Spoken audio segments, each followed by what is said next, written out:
എൻ്റെ കൂടുതൽ ആളെ നിങ്ങൾക്ക് മനസ്സിലായോ? ചിലർക്കൊക്കെ മനസ്സിലായി കാണും. കാരണം ചില വീഡിയോസിലൊക്കെ ഞാൻ ഇയാളെ ഉൾപ്പെടുത്തിയിട്ടുണ്ട്. ഇവളാണ് കേട്ടോ നീരു. ഇവളെ മാത്രമല്ല വേറെ രണ്ടുപേരെയും കൂടെ കാണിച്ചു തരാനുണ്ട്, ദിയും പാർവതിയും. ഞങ്ങളെ 4 പേരെയും നിങ്ങൾക്ക് പിന്നെ അറിയായിരിക്കുമല്ലോ. ഞങ്ങൾ സ്കൂളിൽ പൂട്ടുമ്പോഴേ ഒരു ഔട്ടിങ് പ്ലാൻ ചെയ്തിട്ടുണ്ടായിരുന്നു. അതിങ്ങനെ പ്ലാൻ ചെയ്ത് പോവലേ ഉണ്ടാവുള്ളൂ. അത് പ്രാബല്യത്തിൽ വരാറൊന്നുമില്ല. പക്ഷെ ഇത്തവണ എന്തായാലും വെക്കേഷന് ഞങ്ങൾ ഒരു ഔട്ടിങ്ങിന് വന്നു ഗൈസ്. ഔട്ടിങ്ങിന്റെ ഭാഗമായി നമ്മൾ ആദ്യം തന്നെ പ്ലാൻ ചെയ്തിട്ടുണ്ടായിരുന്നത് ഒരു മൂവി കാണാനായിരുന്നു. അതുകൊണ്ട് തന്നെ നമ്മൾ എടുത്തുള്ള മാസിലേക്കാണ് നമ്മൾ വന്നത്. വാഴ 2 ആണ് കണ്ടത്. നല്ല അടിപൊളി പടമായിരുന്നു കേട്ടോ. ഇന്റർവെല്ലായപ്പോ പിന്നെ നമ്മൾ ഒന്നും നോക്കിയില്ല ഗൈസ്. വേഗം ഒരു പോപ്കോണും കോളയും മേടിച്ചിട്ട് തിരിച്ചു കയറി. നല്ല അടിപൊളി പടമായിരുന്നു. അതൊക്കെ കണ്ടിട്ട് ഞങ്ങൾ തിരിച്ചിറങ്ങിട്ടോ. ഇനി എന്താ അടുത്ത പ്ലാൻ എന്നറിയോ? അടുത്ത പ്ലാൻ ഫുഡ് കഴിക്കാൻ പോണം. അതല്ലേ നമുക്ക് മുഖ്യം. പിന്നെ ഞങ്ങൾ വേഗം ചങ്ങനകുളം CMലേക്ക് കയറി. ബിരിയാണി കഴിക്കണമെങ്കിൽ CMലേക്ക് അല്ലെങ്കിൽ ഫേമസിലേക്ക് വരണം കേട്ടോ. ഇവിടുത്തെ ഫേമസ് 2 ബിരിയാണി കടകളാണ് ഇത് രണ്ടും. ഇപ്പൊ എന്താ ചൂട് കാരണം ഇവിടെ ഒരാൾക്ക് വെള്ളം കുടിച്ചിട്ട് ഞങ്ങളെ കൂട്ടത്തിൽ ഒരാൾക്ക് ബിരിയാണി കംപ്ലീറ്റ് ചെയ്യാൻ പറ്റിയില്ല കേട്ടോ. ഫുഡൊക്കെ കഴിച്ചിട്ട് നമ്മൾ അടുത്ത പ്ലാനിലേക്ക് നീങ്ങി ഗൈസ്. നേരെ ഞങ്ങൾ എടപ്പാൾ ബസ് കയറി നെസ്റ്റോയിലേക്ക് വന്നോട്ടോ. അവിടെ വന്നിട്ട് ഒരു കാര്യമില്ലാതെ ഒന്നും മേടിക്കാതെ ഞങ്ങൾ എല്ലാ കടയിലും കയറി ഗൈസ്. കാരണം എല്ലാതും നമ്മളൊന്ന് കണ്ടിരിക്കണമല്ലോ.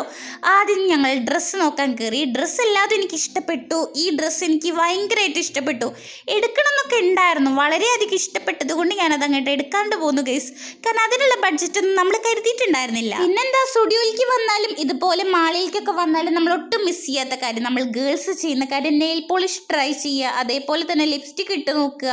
ഇതിൽ ഈ നെയിൽ പോളിഷ് എനിക്ക് ഇഷ്ടമായപ്പോൾ എൻ്റെ ഡ്രസ്സിൻ്റെ കളറായിട്ട് തോന്നി. അപ്പോൾ അതിട്ടിട്ട് ഞാൻ വേഗം ഇറങ്ങി ഗൈസ്. നമ്മൾ പിന്നെ ഓരോ ഫ്ലോറിലെയും ഓരോ ഭാഗങ്ങളും നടന്ന് കണ്ടുകൊണ്ടിരിക്കുകയാണ് ഗൈസ്. അതിലിടയ്ക്ക് ഇങ്ങനെ ഗെയിം കളിക്കേണ്ട കാര്യം കണ്ടപ്പോൾ ഞാൻ ഗെയിം കളിച്ചു. പിന്നെ എൻ്റെ ഫ്രണ്ട്സ് കളിക്കാൻ നിൽക്കുകയാണ്. ഇതൊക്കെ നമ്മൾ ഫോണിൽ എത്രയോ കളിച്ച് മടുത്തൊരു ഗെയിമാണ് ടെമ്പിൾ റൺ. എന്നാൽ ഇവിടെ വന്നപ്പോൾ എല്ലാതൊരു കൗതുകമാണ്. ഇവിടെ വന്നിട്ട് എനിക്ക് ഏറ്റവും അട്രാക്ഷൻ തോന്നിയ ഭാഗത ഈ സെക്ഷനാണ് ഗൈസ്, ഡയറി മിൽക്കിൻ്റെ സെക്ഷൻ.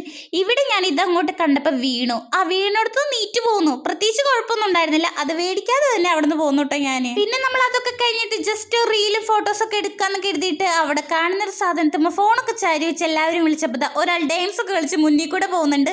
ഇത് ഇടരുതെന്ന് പ്രത്യേകമായിട്ട് ആൾ പറഞ്ഞതാണ്. പക്ഷെ നമ്മളത് ഇടാതിരിക്കില്ലല്ലോ. പിന്നെ ഞാൻ അവളും കൂടെ ഒരുപാട് പൂക്കി വീഡിയോസ് ഇങ്ങനെ എടുത്തു കൂട്ടിയിട്ടുണ്ട് കേട്ടോ. നമ്മൾ ഔട്ടിങ്ങിന്റെ എല്ലാ പാർട്ടും അവസാനിച്ചു ഗൈസ്. അവസാനമായിട്ട് ഒരു ഐസ്ക്രീമും കഴിച്ചു. അപ്പം അടുത്ത വീഡിയോയിൽ കാണാം. Bye bye.